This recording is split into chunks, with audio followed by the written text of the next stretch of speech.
Here's how to easily remove any text from image. First of all, select your image layer and select the lasso tool, and you have to select your text just like this.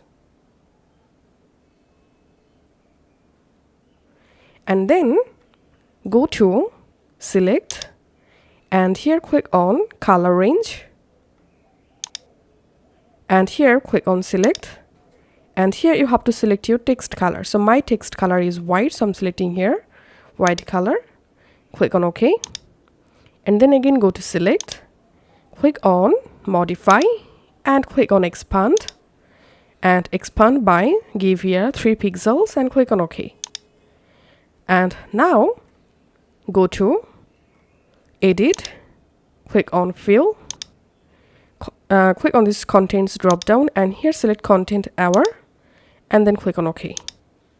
And in just few seconds your text will remove. Now press Ctrl D to deselect, and here I have successfully removed my text from my image.